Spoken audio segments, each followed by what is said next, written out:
Hello dear students, मैं Ashutosh Patidar Gurukul agree academy के YouTube online platform पर सभी स्टूडेंट्स का वेलकम करता हूं। डियर स्टूडेंट्स, आज हम लोग एमपीपीएटी के 2011 के प्रीवियस एग्जाम पेपर के बारे में बात करेंगे। डियर स्टूडेंट्स, इसके प्रीवियस वीडियो में मैंने 2008, 2009, 2010 एमपीपीएटी के प्रीवियस ईयर के पेपर के बारे में डिस्कस कर लिया है। जिस भी स्टूडेंट्स ने वो वीडियो नहीं वॉच किया है, पहले आप उस वीडियो को भी वॉच करें। एंड अभी आपको पता होना चाहिए कि स्वाट्स का एग्जाम नोटिफिकेशन आ चुका है, जिसमें आपकी डायरेक्ट ऑनलाइन काउंसलिंग होगी, जिसमें आपको बीएससी एग्रीकल्चर और एमएससी एग्रीकल्चर में एडमिशन मिलेगा।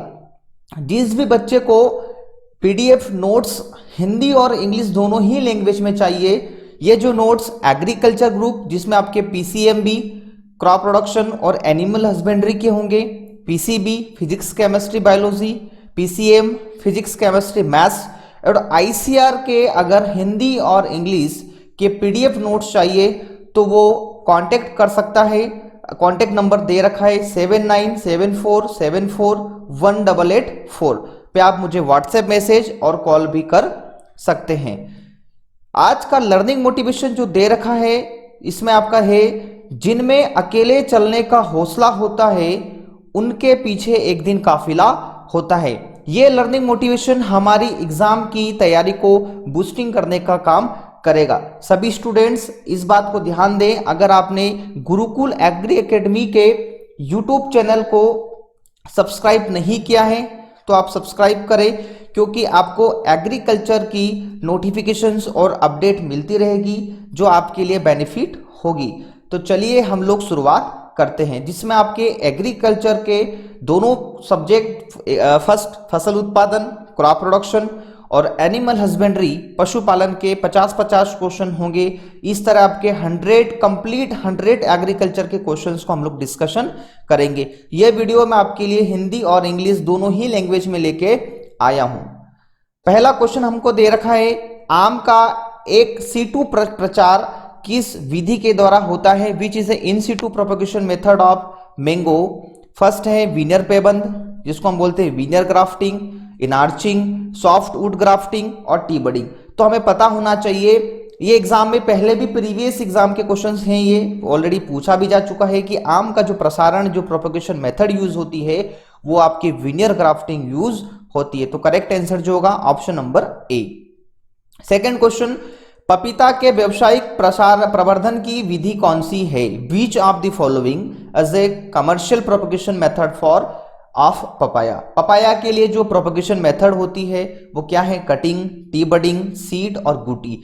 तो हमें पता होना चाहिए कि जो पपीता एक ऐसी क्रॉप है जिसमें जो प्रोपगेशन मेथड यूज होती है वो आपका सीड के द्वारा प्रोपगेशन होता है। तो इसका जो राइट आंसर होगा option number C. Third question है, पपीता में पौधों के बीच अनुकूलतम दूरी कितनी होती है? What is optimum planting distance for papaya? Question पूछ रहा है कि पपाया की जो प्लांटिंग डिस्टेंस होती है, ये डिस्टेंस आपकी ऑप्टिमम होना चाहिए, जिसमें आपकी रो टू रो डिस्टेंस और प्लांट टू प्लांट डिस्टेंस होती है। तो इसका जो राइट आंसर होगा वो होगा आपका option number B, 2.5 to 3.0 metre. ये आपकी डिस्टेंस होती है, क्योंकि जो जितने भी फ्रूट क्रॉप्स होती है इनकी प्लांटिंग डिस्टेंस रो टू रो और प्लांट टू प्लांट जो डिस्टेंस होती है वो हमेशा मीटर में ही होती है। तो इसका जो राइट आंसर होगा ऑप्शन नंबर बी। स्पंजी ऊतक आम की कौन सी किस्म की गंभीर समस्या है? Spongy tissue is a serious problems of mango cultivar. Mango की कौन सी वेराइटी या कल्टीवार है जिसमें सबसे ज्यादा एक सीरियस प्रॉब्लम है आपकी स्पॉन्जी टिश्यू को लेके? ऑप्शन है अल्फांजो, लंगड़ा, आपकी बॉम्बे ग्रीन और नीलम। तो ये क्वेश्चन काफी इजी है और हमें पता होना चाहिए कि जो अल्फांजो वेराइटी है, जो अल्फांजो एक कल्टीवार है, वो स्पॉन्जी टिश्यू के लिए एक सीरियस प्रॉब्लम क्रिएट होती है। तो इसका जो राइट आंसर होगा वो होगा आपका ऑप्शन नंबर ए। नेक्स्ट क्वेश्चन, प्याज का सामान्यतः कितनी दूरी पर रोपण किया जाना चाहिए? क्वेश्चन पूछ रहा है कि onion should be normally planted at the distance. Onion crop में जो प्लांटिंग डिस्टेंस होती है रो टू रो और प्लांट टू प्लांट डिस्टेंस जो होती है, तो तो इसके अकॉर्डिंग टू ऑप्शन के अनुसार जो इसका राइट आंसर होगा वो होगा आपका 15 इंटू 10 सेंटीमीटर, 15 इंटू 10 सेंटीमीटर। तो ऑप्शन नंबर ए इसका राइट आंसर। नेक्स्ट क्वेश्चन, गाजर का कुल है, काफी इजी क्वेश्चन है। कैरोट की फैमिली पूछ रहा है, सोलेनेसी, अम्लीफेरी, क्रूसीफेरी और कंपोजिटी। कंपोजिटी फैमिली को एस्टीरेसी फैमिली भी कहा जाता है और क्रूसीफेरी फैमिली को ब्रेशिकेसी फैमिली भी कहा जाता है। तो क्वेश्चन हमारा है कैरोट की फैमिली पूछ रहा है, तो इसका जो राइट आंसर होगा आपका अम्लीफेरी, option number B. Next question है, टमाटर की उचित बीज दर क्या है? What is the optimum seed rate of tomato? Tomato की ऑप्टिमम सीड रेट पूछा है। क्वेश्चन बोल रहा है कि ऑप्टिमम सीड रेट कितनी होना चाहिए। अब क्वेश्चन में ये हमें क्लियर नहीं दे रखा है कि ऑप्टिमम पूछा है, तो ऑप्टिमम देखा जाए नॉर्मल जो सीड होते हैं उनके लिए 400 से 500 ग्राम पर हेक्टेयर भी होती है, और हाइब्रिड टोमेटो जो होती है उसकी जो सीड रेट होती है आपकी 100 से 150 ग्राम पर हेक्टेयर होती है। तो हमें यहां पर हाइब्रिड जो टोमेटो की जो सीड रेट होती है वो बताना पड़ेगा। तो इसकी जो राइट आंसर होगा ऑप्शन नंबर ए, 100 से 150 ग्राम पर हेक्टेयर। नेक्स्ट क्वेश्चन है, निम्नलिखित में से कौन सी अंगूर के प्रवर्धन की सबसे अच्छी विधि है? Which of the following is the best method of propagation in grape? Dear students, हमें एक बात को समझना होगा कि आप देख भी रहे होंगे, आपने प्रीवियस वीडियो को भी वॉच किया होगा, सबसे ज्यादा क्वेश्चंस प्रोपेगेशन मेथड पे ही पूछे जाते हैं। तो हमें ये प्रोपेगेशन मेथड आप इसको देख लीजिए, जितने भी फ्रूट क्रॉप्स हैं उनकी प्रोपेगेशन मेथड आपको डायरेक्टली याद होना चाहिए। ऑप्शन के accordingly hard wood cutting, T budding, गुटी और पेज बडिंग। तो जो ग्रेप होता है उसमें जो प्रोपेगेशन मेथड यूज होती है वो आपकी टी बडिंग होती है, ऑप्शन नंबर बी इसका राइट आंसर होगा। नेक्स्ट क्वेश्चन है, केले का प्रवर्धन करना चाहिए, बनाना शुड बी प्रोपोगेटेड बाय। मैंने वही आपको प्रीवियस क्वेश्चन में ही बताया कि प्रोपोगेशन से ज्यादा क्वेश्चन पूछता है। तो इसमें हमें पता होना चाहिए कि जो बनाना का जो प्रोपोगेशन होता है वो स्क्वायर सकर, तलवार नुमा सकर से, जली सकर से, वाटर सकर, राइजोम और एंड स्टेम कटिंग।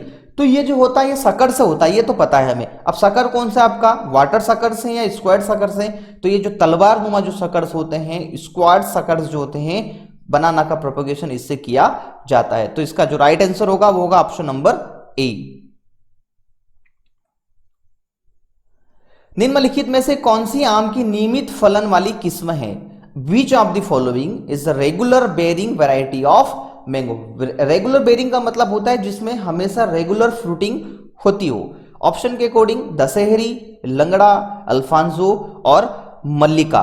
तो इसका जो राइट आंसर होगा वो होगा आपका ऑप्शन नंबर ए, दशहरी, क्योंकि दशहरी एक ऐसी वैरायटी है जो इसमें रेगुलर बेयरिंग आपकी होती है। राइट आंसर होगा ऑप्शन नंबर ए। नेक्स्ट क्वेश्चन है, पत्ता गोभी का वानस्पतिक नाम है? काफी इजी क्वेश्चन है, काफी डायरेक्ट क्वेश्चन पूछा गया है ये। Botanical name of cabbage, cabbage का बोटनिकल नेम क्या है? तो ये हमें पता होना चाहिए। कैबेज का जो बोटनिकल नेम है आपका बिब्रेशिका ओलेरेशिया वेराइटी कैपिटाटा, जो ऑप्शन नंबर ए में दे रखा है। तो इसका जो राइट आंसर होगा वो ऑप्शन नंबर ए राइट आंसर है।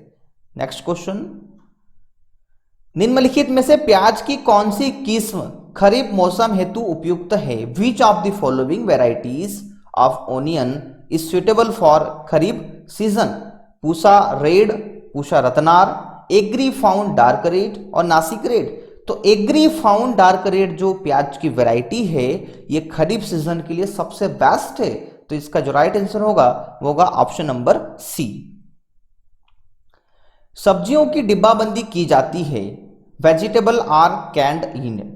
चीनी की आपका जो आपका sugar syrup, brine solutions, distilled water जो आपका डिस्टिल्स वाटर जो होता है वो, या नॉन ऑफ दिस। तो हमें पता होना चाहिए कि जितनी भी सब्जियां होती हैं उनकी डिब्बाबंदी या कैनिंग करने के लिए ब्राइन सॉल्यूशन मतलब नमक के घोल का प्रयोग किया जाता है। तो इसका राइट आंसर होगा ऑप्शन नंबर बी। ये मैं इसमें ज्यादा डिस्कस नहीं कर रहा हूं क्योंकि काफी इजी क्वेश्चन और डायरेक्ट क्वेश्चन है। नेक्स्ट क्वेश्चन है, पूसा पर्पल लॉन्ग बोर पूषा क्रांति उन्नत किस्में है?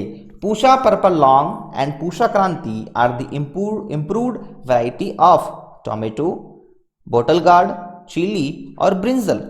तो पहली बात तो आपको ट्रिक ये मिल जाएगी कि इसमें दे रखा है पूसा पर्पल लॉन्ग, और जो लॉन्ग है आपका एक रिमेंबर ट्रिक है ये। तो ये जो वैरायटी होती है आपकी ब्रिंजल की वैरायटी होती है, बैंगन की वैरायटी होती है, तो इसका जो राइट आंसर होगा वो होगा आपका option number D. Next question है, भिंडी में गर्मी के मौसम हेतु उचित बीज दर है। ऑप्टिमम सीड रेट ऑफ ओकरा during summer season. Summer season में जो ओकरा ग्रो करते हैं, जो फार्मर्स ग्रो करते हैं इसको, उसकी सीड रेट क्या है आपकी? ऑप्शन ए दे रखा है 8 to 10 kg per hectare, 12 to 15 kg per hectare, 18 to 20 kg per hectare और 25 to 30 kg पर हेक्टेयर। तो अकॉर्डिंग टू ऑप्शन हमें पता होना चाहिए कि जो भिंडी, जो ओकरा जिसकी सीड रेट एक गर्मी या इसको समर सीजन बोलते हैं, तो इसका जो राइट आंसर होगा ऑप्शन नंबर सी इसका राइट आंसर होगा। निम्नलिखित में से कौन सा कारक मिर्च में पर्ण कुंचन विषाणु के प्रसारण के लिए उत्तरदायी है? Which of the following agent is responsible for transmission of leaf curl virus on chilli. जो चिली होती है उस पर एक वायरस डिसीज होती है, वायरल डिसीज होती है, उसका नाम है लीफ कर्ल। तो उसके ट्रांसमिशन मतलब उसको फैलाने के लिए कौन सा एजेंट रिस्पॉन्सिबल है? हाउस फ्लाई, हनी बीज, व्हाइट फ्लाई और बैक्टीरिया। तो इसका जो राइट आंसर होगा, जो व्हाइट फ्लाई जो होती है, जो सफेद मक्खी होती है, वो इसके लिए रिस्पॉन्सिबल एजेंट के फॉर्म में होती है। तो राइट आंसर होगा ऑप्शन नंबर सी। काफी इजी क्वेश्चन ये, आपका एमपीपीएटी 2009 या 10 का एग्जाम में ऑलरेडी क्वेश्चन पूछा जा चुका है। मैंने इसके बारे में ट्रिक भी बताया था कि फूलगोभी में भूरेपन का कारण है browning in cauliflower is due to boron की डिफिशियंसी से, मोलिब्डेनम की डिफिशियंसी से, आपका जिंक की डिफिशियंसी या नाइट्रोजन की डिफिशियंसी। तो हमें पता होना चाहिए कि जो ब्राउनिंग का ट्रिक कैसे याद रखोगे आप इसको, कि जो ब्राउनिंग जो डिसीज होती है वो आपका कैलीफ्लावर में होती है, और आपका जो ब्राउनिंग जो होती है इसका आप फर्स्ट लेटर देखोगे तो बी, और बोरान का फर्स्ट लेटर देखोगे तो बी। तो इस तरह से आप याद रख सकते हो, रिमेंबर कर सकते हो कि जो ब्राउनिंग डिसीज होती है कैलीफ्लावर में वो बोरान की डिफिशियंसी से होती है। तो राइट आंसर होगा option number A.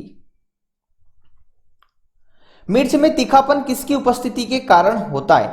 पजेंसी in chilli is due to presence of capsaicin, sulphur, cucurbitacin और लाइकोपीन। तो काफी इजी क्वेश्चंस है। डायरेक्टली आप इसको एक समझ सकते हैं कि लाइकोपिन जो होता है वो टोमेटो को रेड कलर के लिए लाइकोपिन रिस्पॉन्सिबल है। कुकुरबिटेशिन, जो कुकुरबिटेसिस क्रॉप जो होती है आपकी, जैसे तरबूज है, खरबूज है, जितने भी कुकुरबिटेसी फैमिली की क्रॉप्स होती है उनके लिए आपका कुकुरबिटेशिन होता है। सल्फर जो ओनियन और आपकी गार्लिक के लिए रिस्पॉन्सिबल होता है ना। तो लास्ट में एक ही ऑप्शन बचा है आपका कैप्साइसिन। तो राइट आंसर जो होगा ऑप्शन नंबर ए इसका राइट आंसर होगा।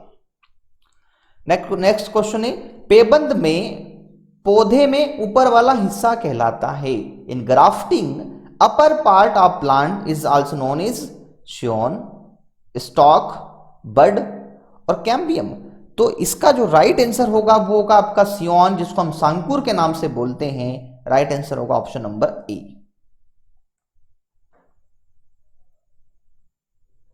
षडभुजाकार विधि में वर्गाकार विधि की तुलना में कितने प्रतिशत अधिक पौधे लगाए जा सकते हैं? How many percent more tree can be planted in hexagonal method than square method? तो ये काफी इजी क्वेश्चंस है। जिन बच्चों ने एमपीपीएटी की तैयारी की होगी तो उनको एक क्वेश्चन कुछ बहुत इजी लगेगा, है ना। तो इसमें ज्यादा कुछ दे नहीं रखा है, सिंपल सा क्वेश्चन है। ऑप्शन है according to option 15%, 25%, option C 35 और 40%। तो इसका जो राइट आंसर होगा वो 15% से ज्यादा आप प्लांट आप इसमें मतलब ज्यादा प्लांट आप प्लांटेड कर सकते हैं। तो राइट आंसर होगा ऑप्शन नंबर ए। नेक्स्ट क्वेश्चन है, निम्नलिखित में से पत्ता गोभी की अगेती किस्मों के लिए अनुकूलतम पौधों की बीच की दूरी कितनी होती है? वही बात है, स्पेसिंग पूछ ली। Which of the following is optimum planting distance for early variety of cabbage? बच्चों इस बात को आपको ध्यान देना है कि आपकी प्लांटिंग डिस्टेंस तो पूछ रहा है ना, आपकी जो स्पेसिंग जो फसल अंतरण जो होता है वो पूछ तो रहा है, पर कौन सी वैरायटी का पूछा है? वो पूछा आपका अर्ली वैरायटी, अगेती किस्मों के लिए आपको बताना है।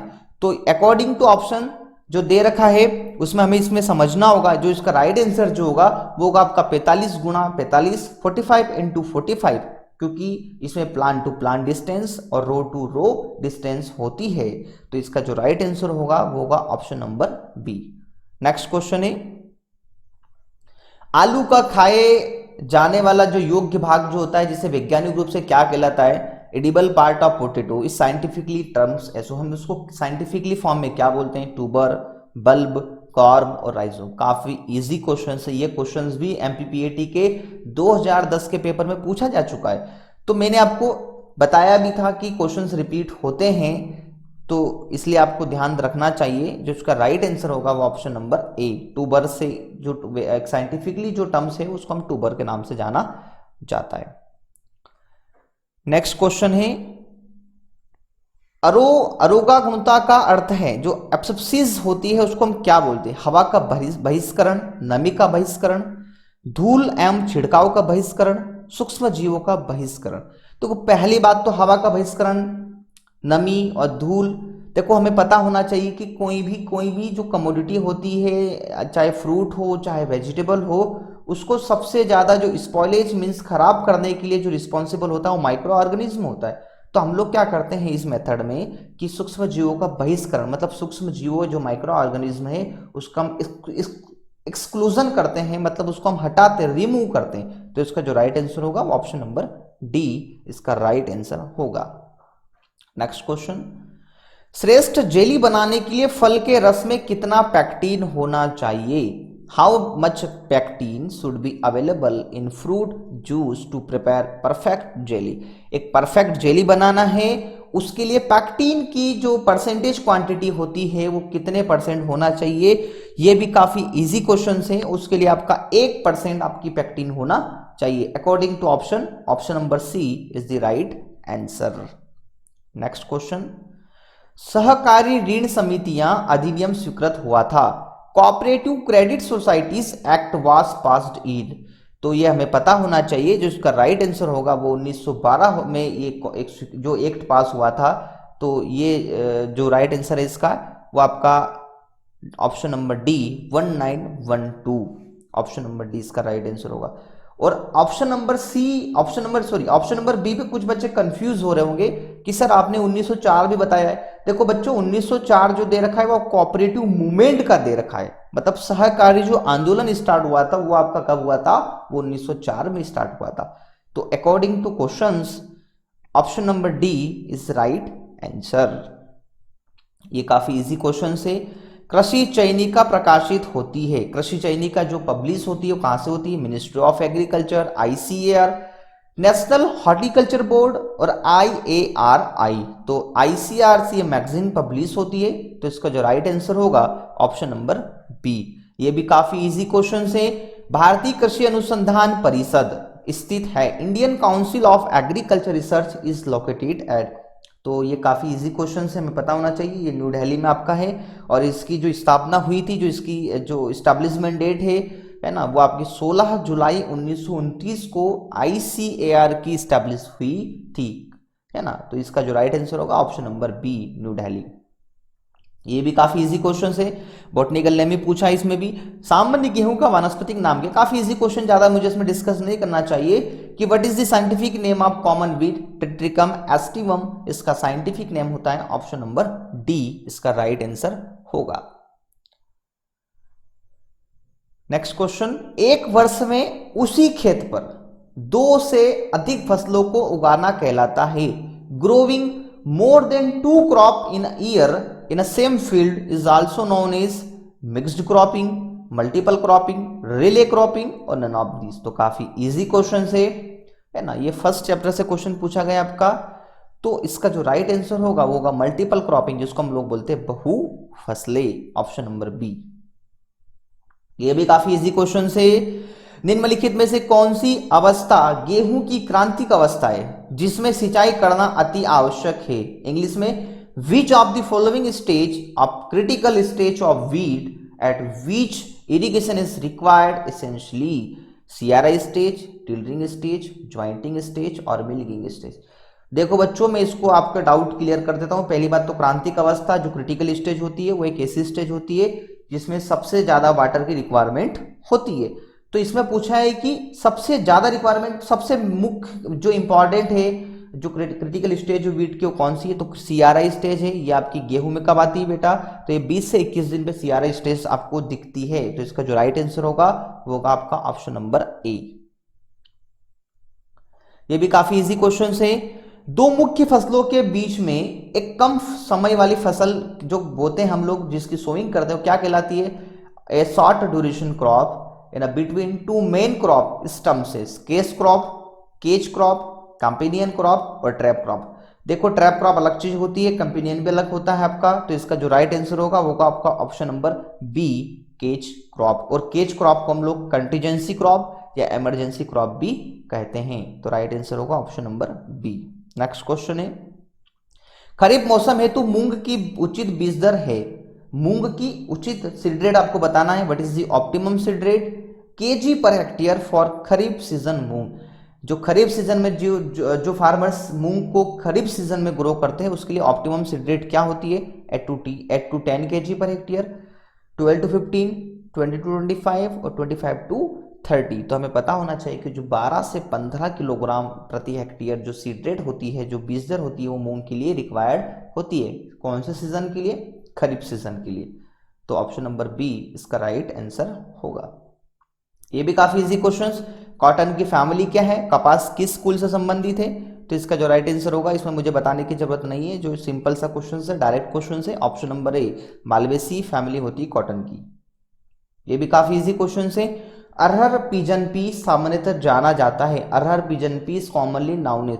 देखो सिंपल सी बात है, black gram, Bengal gram, green gram, red ग्राम।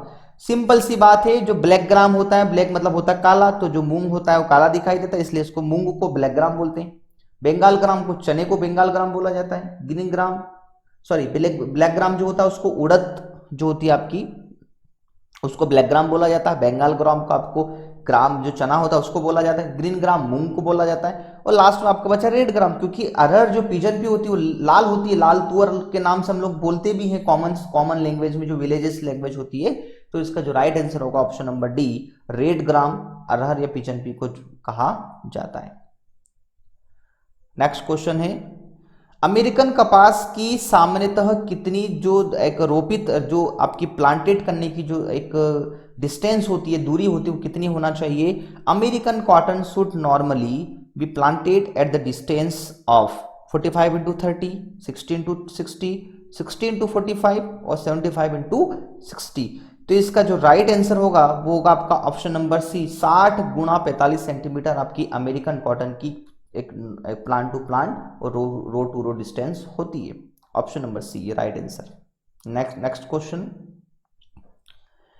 निम्नलिखित में से जो कि छिलका रहित कौन सी किस्म है, which of the following is huskless variety of barley.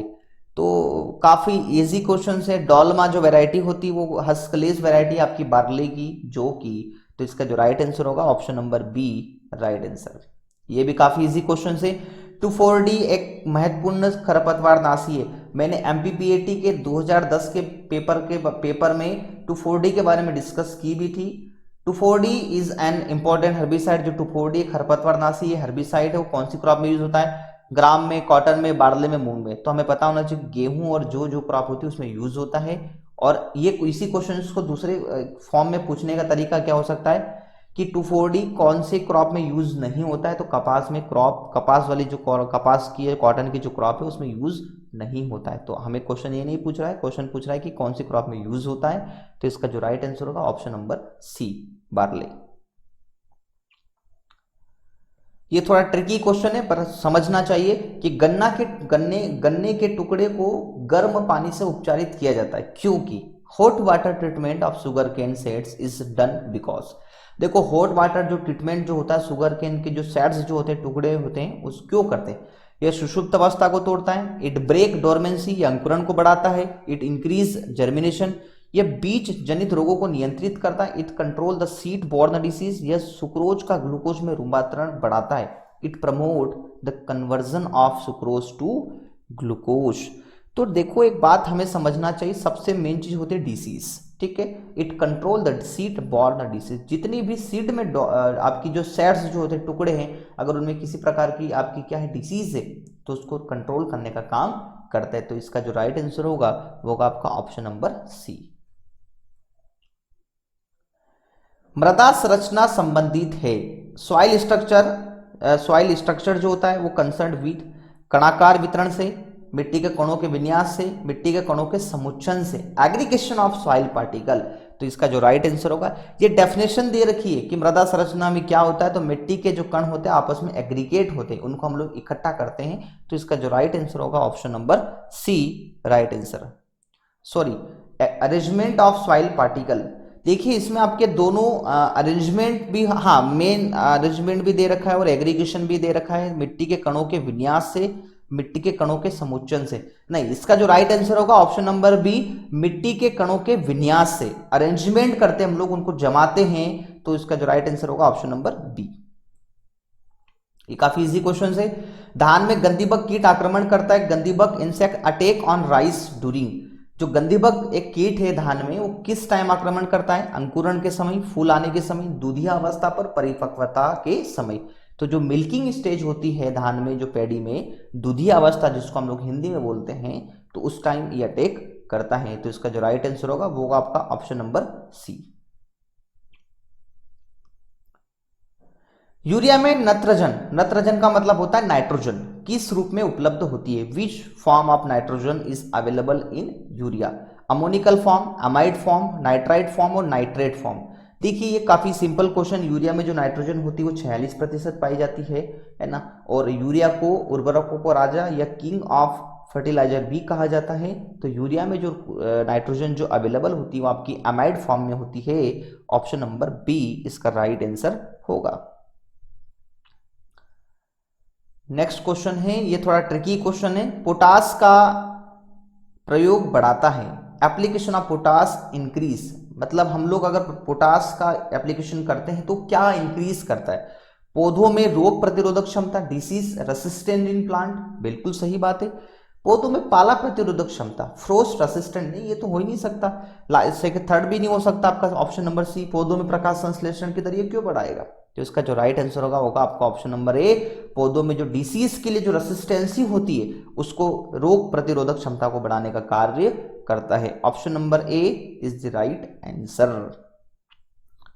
ये भी काफी इजी क्वेश्चन है। मूंगफली में अंतराशोषण की जो क्रियाएं नहीं करना चाहिए, इंटरकल्चर जो प्रैक्टिसेस होती है ग्राउंडनट में, उनको हम अवॉइड करें तो कौन सी स्टेज पर अवॉइड करें? Seedling stage, paging stage, flowering stage, none of this.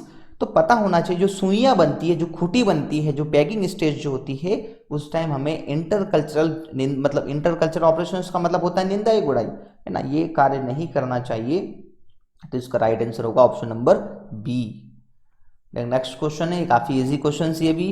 काली कपासी मृदा में प्रचुर होता है। जो ब्लैक कॉटन जो सॉइल होती है उसमें क्या प्रेजेंट होता है? मॉन्ट मोरिनोलाइट, इलाइट, कैल्यूनाइट और क्लोरोलाइट, क्लोरोराइट। तो इसका जो राइट आंसर होगा ऑप्शन नंबर ए, मॉन्ट मोरिलोनेनाइट इसका राइट आंसर होगा। नेक्स्ट क्वेश्चन है, एक फसल की पानी की आवश्यकता संबंधित होती है। Water requirement of crop is related to, मतलब जो फसल की जलमांग जो होती है वो किससे संबंधित है? इसके वाष्पोत्सर्जन से, इट्स इवापोट्रांसपिरेशन, अवशोषण विभव गुणांक से, potential absorption coefficient, it's dry matter contain, इसके शुष्क पदार्थ की मात्रा से, और मृदा खनिजों में या सॉइल मिनरल से।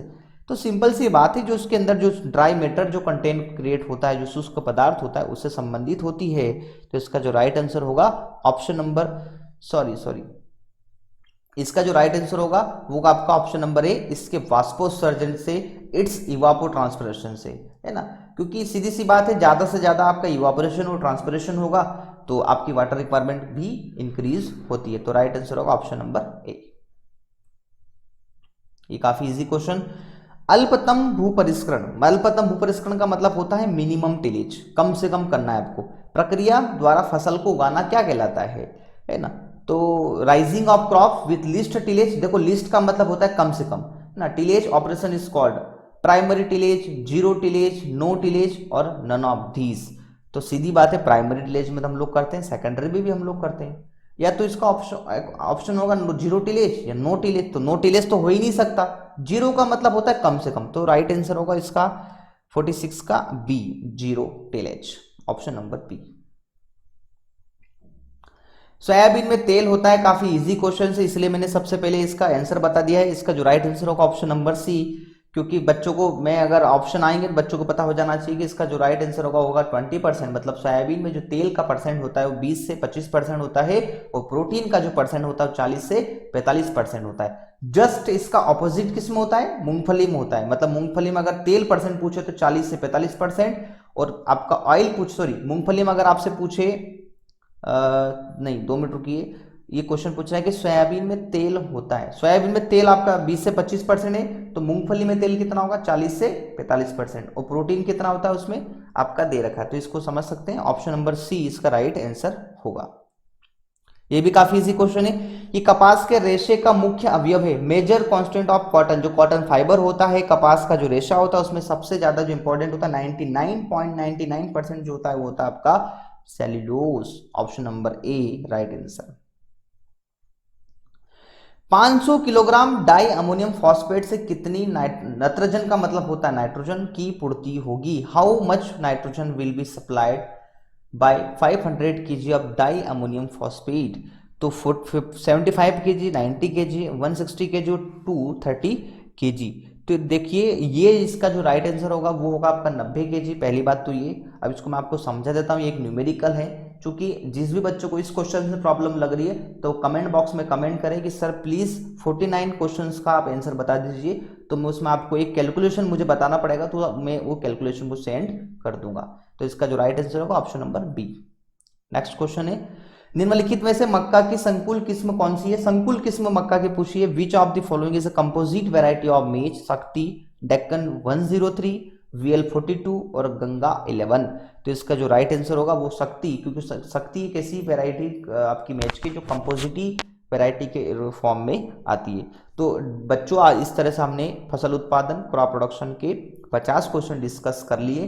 किसी भी बच्चे को अगर क्वेश्चंस में प्रॉब्लम लग रही है तो प्लीज कमेंट बॉक्स में कमेंट कर दें, मैं उसको रिप्लाई दूंगा, है ना। हम नहीं चाहते, हम तो यही चाहते हैं कि आप ज्यादा से ज्यादा इन क्वेश्चंस को प्रैक्टिस करें और आपका सिलेक्शन बिल्कुल श्योर हो।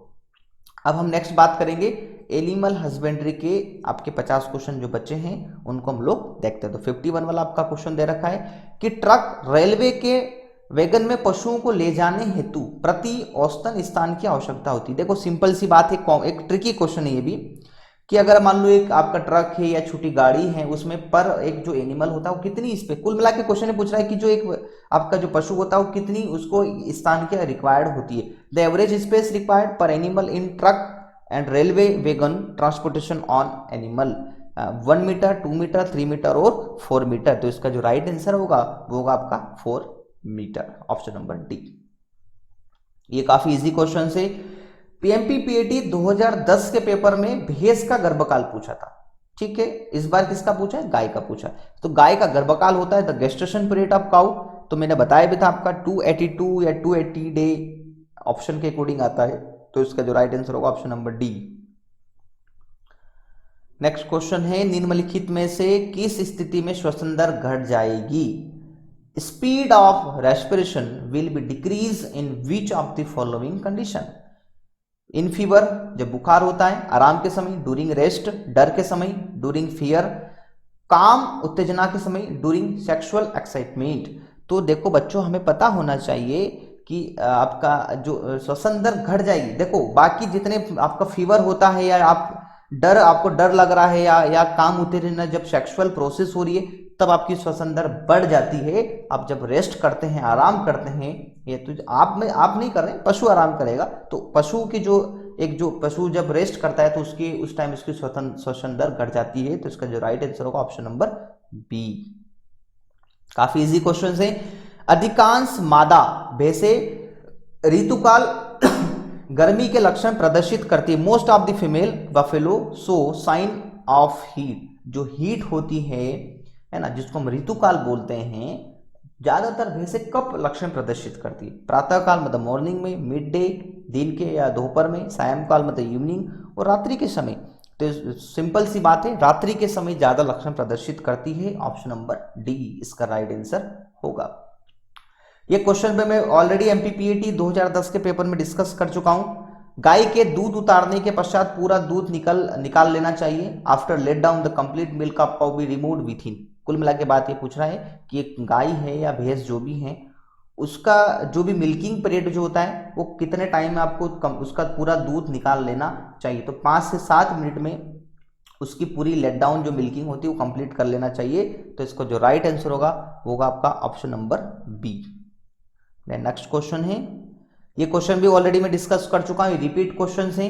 कृत्रिम गर्भाधान द्वारा एक सांड से एक वर्ष में कितनी गाय गर्भित कराई जा सकती है? How many cows can be inseminated by a bull in a year by artificial insemination? 100, 1000, 10,000 और 1 लाख। तो देखो बच्चों, एक जो सांड होता है वो एक वर्ष में कितनी गाय के साथ सेक्सुअल प्रोसेस या सेक्सुअल कंटम्स कर सकता है ना। तो सिंपल सी बात है, 10,000 गायों को एक वर्ष में आपको ये क्या करेगा, प्रेग्नेंट करेगा। तो इसका जो राइट आंसर होगा वो आपका 56 का क्या होगा, ऑप्शन नंबर सी इसका राइट आंसर होगा।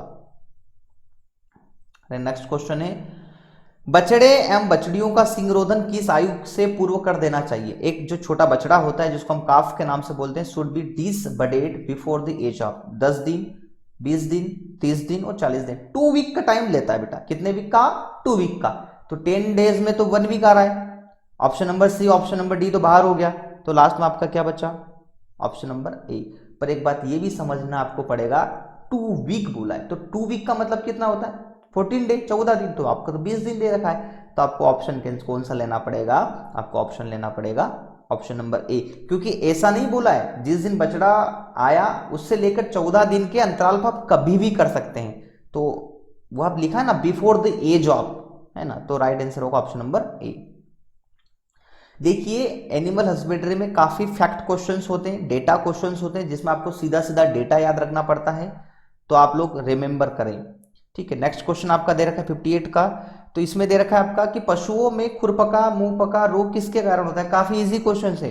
एफएमडी जो डिसीज होती है, food and mouth disease of animal is caused by bacteria, protozoa, nematode, virus. तो जो खुरपका मुंहपका जो बीमारी होती है वो एक विषाणु या वायरस के द्वारा होती है। तो इसका जो राइट आंसर होगा ऑप्शन नंबर डी। एक क्वेश्चन रिपीट क्वेश्चन, पेड़ की त्रिकाजी जो नस्ल है, ट्रिपल पर्पज से जो ब्रीड जो यूज होती है सिप की, वो आपकी सोनाडी यूज होती है। ऑप्शन नंबर बी इसका राइट आंसर होगा। ताजे दूध की स्वाभाविक औसत अम्लता होती है, the average acidity of freshly drown milk. देखो अभी अभी जो मिल्क, एक तो ताजा मिल्क बोला मतलब फ्रेश जो मिल्क है उसमें एसिडिटी, तो पहली बात तो ये बिल्कुल क्लियर है कि एसिडिटी तो कम से कम होती है। अब एसिडिटी होती तो है पर कितने परसेंट होती है ये हमें पता होना चाहिए। तो इसका जो राइट आंसर होगा वो आपका ऑप्शन नंबर बी, 0.15% इसकी एसिडिटी फ्रेश मिल्क में होती है। तो option number B is the right answer.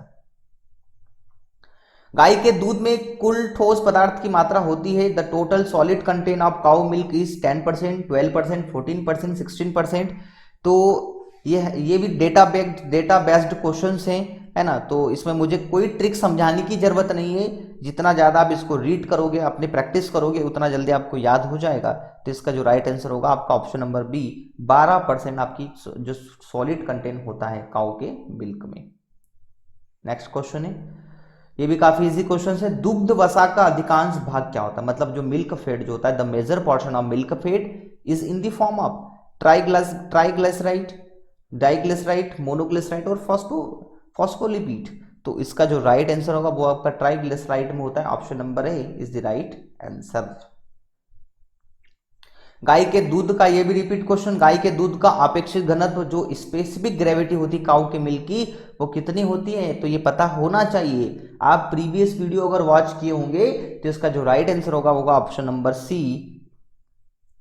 Next question, ये क्वेश्चन थोड़ा ट्रिकी हो सकता है। CLR का अर्थ होता है, द मीनिंग ऑफ CLR। तो सिंपल सी बात है ना। ये आपका जो डेयरी 1 डेयरी 2 वाला जो पार्ट है उससे रिलेटेड है ना। तो इसमें दे रखा आपका कि corrected lactose reading, corrected lactometer reading, casein lactose ratio, cow lipid reading. तो देखिए बच्चों, जो इसका जो राइट आंसर होता है वो आपको होगा आपका option number B, corrected lactometer reading. जो लैक्टोमीटर जो होता है वो करेक्शन वाली रीडिंग तो देगा, मतलब सही रीडिंग देगा। तो CLR का मतलब होता है आपका corrected lactometer reading, option number B. ब्यांत की अवस्था का निम्न से किस पर सर्वाधिक प्रभाव पड़ता है? Stage of location affect which one of the following mostly. जो लोकेशन जो होती है, जो ब्यांत की जो लोकेशन होती है, उस पर सबसे ज्यादा प्रभाव किसका पड़ता है? प्रोटीन का, लैक्टोज का, मिनरल्स का और मिल्क फैट का। तो देखिए आपका जो दे रखा है ब्यांत की अवस्था बोला है ना, तो इसका सबसे ज्यादा जो अफेक्ट पड़ता है वो पड़ता है मिल्क फैट का।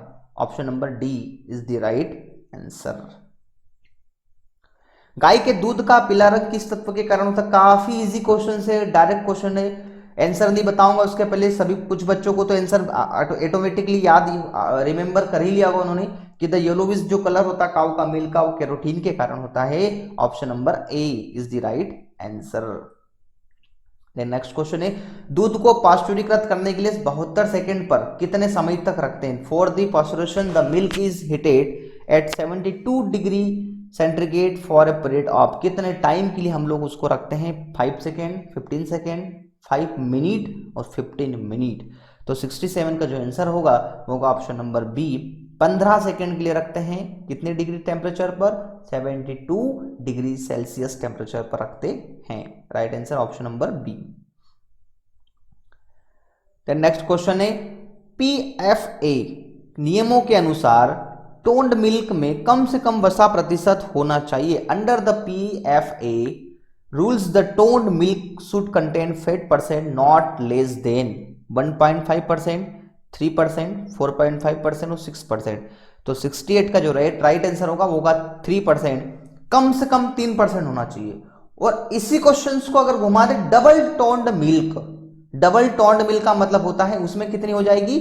तो उसमें इसकी आधी हो जाएगी, मतलब 3 का आधा कितना? 1.5%। तो उस कंडीशन में आप आंसर क्या लेंगे?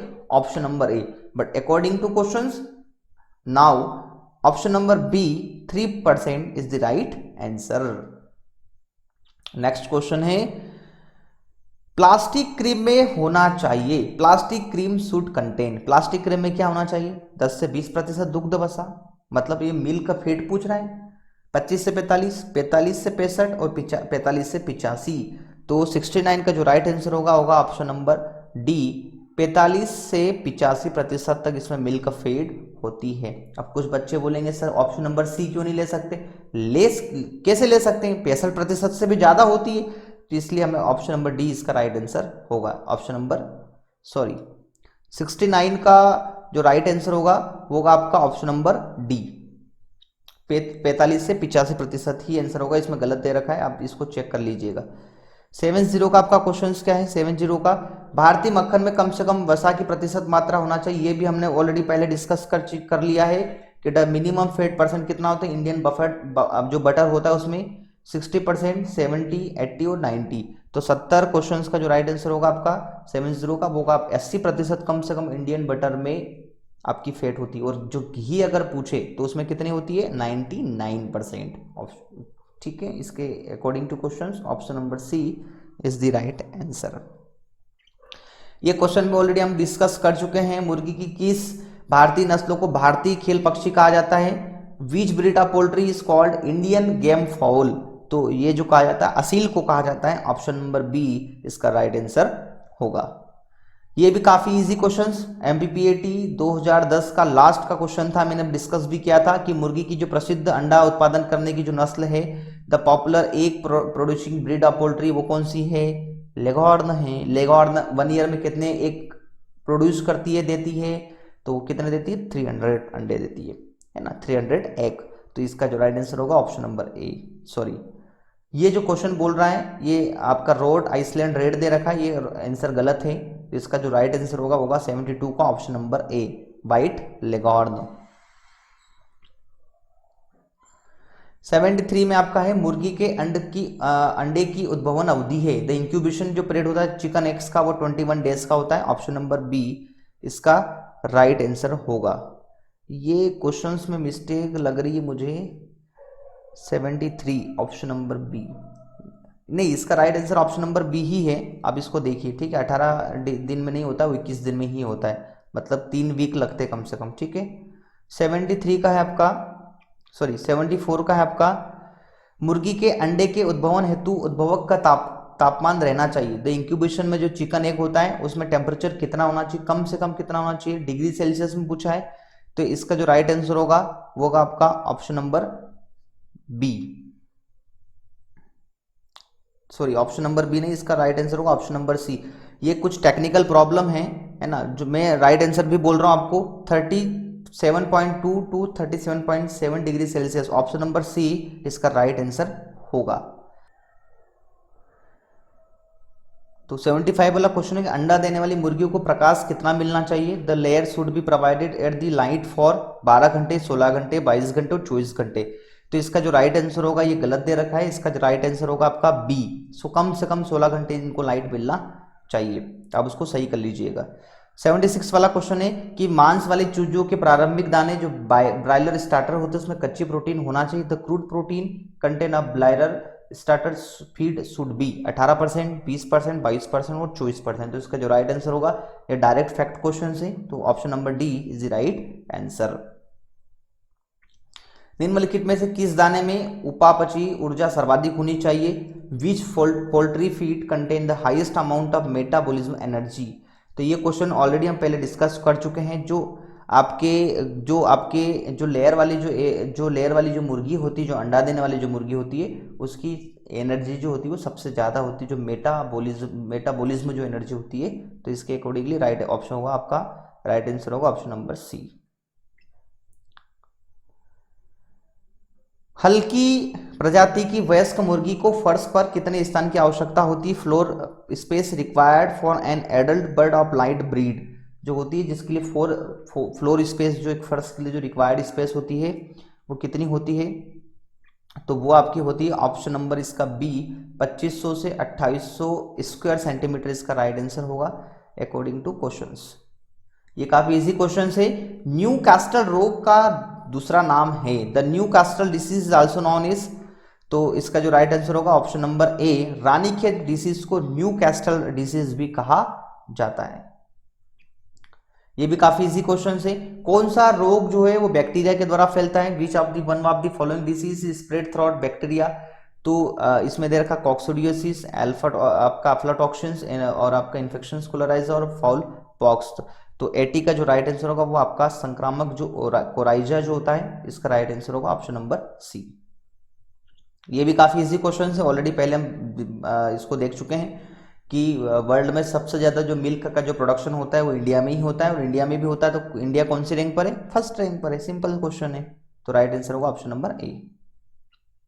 ये भी ऑलरेडी रिपीट क्वेश्चन है कि वर्ल्ड की, संसार की जो कुल भैंसें हैं भारत में कितने प्रतिशत हैं। विच of the following percent in India has the total buffalo population of world, कितने परसेंट है। तो उसका राइट आंसर होगा 51%, option number C.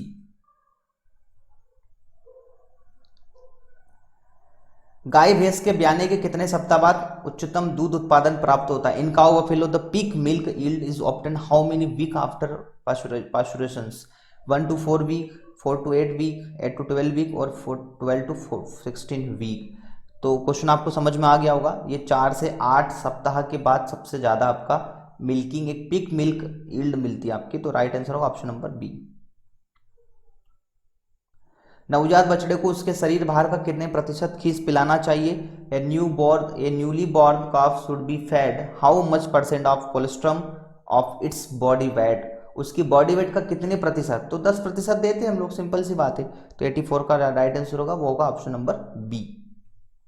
Next question, भारतीय गो पशुओं की परिभाषित नस्लों की संख्या है। The number of well defined indigenous cattle breed in India. जो टोटल जो ब्रीड्स हैं आपकी किसकी, काउ की, उसकी जो नंबर्स ऑफ, जो आपकी नंबर ऑफ इंडिजिनियस जो कैटल ब्रीड्स है उनकी नंबर कितनी है, 20, 24, 28 और 32। तो 85 का जो राइट आंसर होगा वो ऑप्शन नंबर सी, 28 आपकी ब्रीड है। संसार में सर्वोत्तम मानी जाने वाली भैंस की नस्ल है, सबसे सर्वोत्तम। The breed of buffalo which is considered best breed of world, कौन सी, बफेलो की पूछा है। मेसाना, जफराबादी, है ना, आपकी फिलिपाइन कोरबाओ, मुर्रा। तो 86 का डी, हमें पता होना चाहिए कि मुर्रा जो भैंस की एक ब्रीड है वो सबसे पॉपुलर ब्रीड है, ऑप्शन नंबर डी। ये भी काफी इजी क्वेश्चन है। बकरियों के संसार की दूध की रानी, बकरी की किस नस्ल को कहा जाता है। Which breed of goat is called milk queen of goat world. मतलब जो मिल्क क्वीन जो होती है गोट में, उसको सानेन, अल्पाइन, है ना, टोगनबर्ग और जमुना परी। तो सानेन जो होती है उसको मिल्क क्वीन के नाम से भी कहा जाता है। ऑप्शन नंबर ए इसका राइट आंसर होगा। रोमंती पशुओं में रासायनिक पाचन क्रिया होती है, क्वेश्चन ऑलरेडी पहले डिस्कस कर चुके हैं, ये क्वेश्चन रिपीट क्वेश्चन है। The chemical digestion take place in ruminants, in rumen, in reticulum, in omasum और इन एबोमिजम्स। तो इसका जो राइट आंसर होगा ऑप्शन नंबर डी इसका राइट आंसर है। ये भी काफी इजी क्वेश्चन है। एक ग्लूकोज तथा एक गैलेक्टोज के अणु से बनी शर्करा का नाम है। The sugar composed of one molecule of each glucose and galactose is named as sucrose, lactose, mannose और ग्लाइकोजन्स। तो उसको क्या बोलते हैं हम लोग? लैक्टोज बोलते हैं। ऑप्शन नंबर बी इसका राइट आंसर होगा। दूध ज्वर रोग किस खनिज तत्व की कमी से होता है? Milk fever disease is due to deficiency of which mineral element? Calcium, phosphorus, sodium और कॉपर। तो कैल्शियम की डिफिशियंसी, कैल्शियम की कमी से मिल्क फीवर या दूध ज्वर रोग होता है। Option number A is the right answer. Next question है, दूध देने वाली गाय के रातीब या दाने के मिश्रण में पाच्य प्रोटीन का प्रतिशत होना चाहिए। इंग्लिश में इस क्वेश्चन को देखें तो क्वेश्चन बोल रहा है आपका कि इन concentrate mixture for a lacting cow the digestible crude protein should be 8 to 10%, 12 to 14%, 16 to 18% और 20 to 22%। तो 91 का जो राइट आंसर होगा वो आपका ऑप्शन नंबर सी 16 to 18%। ये डायरेक्टली डेटा फैक्ट क्वेश्चन है। Right answer option number C. Next question है आपका कि अच्छा साइलेज बनाने हेतु हरे चारे में दूध शुष्क पदार्थ का प्रतिशत होना चाहिए। For making good silage the dry matter percent in green fodder should be 20 से 25%, 25 से 30%, 30 से 35% और 35 से 40%। तो ये पता होना चाहिए कि कम से कम 35 से 40% उसमें ड्राई या शुष्क पदार्थ प्रतिशत होना चाहिए। ऑप्शन नंबर डी इसका राइट आंसर होगा। काफी इजी क्वेश्चन है ना। निम्न में से कौन सा चारा दूध उत्पादन के लिए सबसे अच्छा माना जाता है? Which one is the best fodder for milk production in the following? बरसीम, मेज, बार्ले और नेपियर ग्रास। तो बरसीम जो होती है जिसे हरे चारों का राजा, green fodder, king of green fodder भी कहा जाता है। तो इसका जो राइट आंसर होगा वो आपका ऑप्शन नंबर ए इसका राइट आंसर होगा। देन आपका लास्ट में दे रखा है नेक्स्ट क्वेश्चन आपका क्या दे रखा है कि रोमंती पशुओं को यूरिया किस पोषक तत्व की पूर्ति हेतु खिलाया जाता है? Urea feeding in ruminant is done to supply which nutrient element? Minerals, vitamin, energy और प्रोटीन। तो मिनरल्स के लिए ही खिलाया जाता है। राइट आंसर, सॉरी, प्रोटीन के लिए खिलाया जाता है। ऑप्शन नंबर डी इसका राइट आंसर होगा। गरीब की गाय किस पशु को कहा जाता है? Which animal is also known as poor man cow? देखो कुछ बच्चे बोलेंगे काउ, तो पुअर मैन काउ बोला, तो इसका राइट आंसर जो होगा वो गोट होगा। बकरी को गरीबों की गाय भी कहा जाता है। ऑप्शन नंबर डी इसका राइट आंसर है। नेक्स्ट क्वेश्चन है, मोहेयर निम्न में से किस पशु से उत्पादित होता है? Which one of the following animals produce mohair? जो मोहेयर होता है वो सीप से मिलता है क्या? गॉट, रैबिट और कैमल। तो 96 का जो क्वेश्चंस का जो आंसर होगा वो गोट होगा, क्योंकि जो गोट बकरी जो होती है उस समय मोहेयर प्राप्त होता है। Option number B is the right answer. Next question 97, भारतीय बकरियों को शुष्क आहार की आवश्यकता उनके शरीर भार की कितने प्रतिशत होती है? The percentage dry matter requirement for Indian goat for their body weight is 2 to 3%, 3 to 4%, 4 to 5% और 5 to 6%। तो इसका जो राइट आंसर होगा 4 to 5%। Option number C. Last question, last आपका नेक्स्ट क्वेश्चन है, रोमंती पशुओं के, ये क्वेश्चन ऑलरेडी शायद रिपीट नहीं हुआ है। ओके, रोमंती पशुओं के रातीब दाने मिश्रण में कितने प्रतिशत यूरिया आपूर्ति की संस्तुति मानक भारतीय मानक ब्यूरो द्वारा दी गई है? आपका इसमें दे रखा है कि यूरिया की कितनी परसेंट रिकमेंडेड होती है, किसके लिए? रूमिनेंट्स के लिए, जो एक कॉन्सेंट्रेट जो मिक्सचर होता है उसके लिए 1%, 2%, 3% और 4%। तो हमें पता होना चाहिए जो रिक्वायर्ड होती है 1% इसकी रिक्वायर्ड होती है। ऑप्शन नंबर ए इसका right answer. Then second last question, बछड़े का मेन किस आयु में पूर्ण विकसित हो जाता है?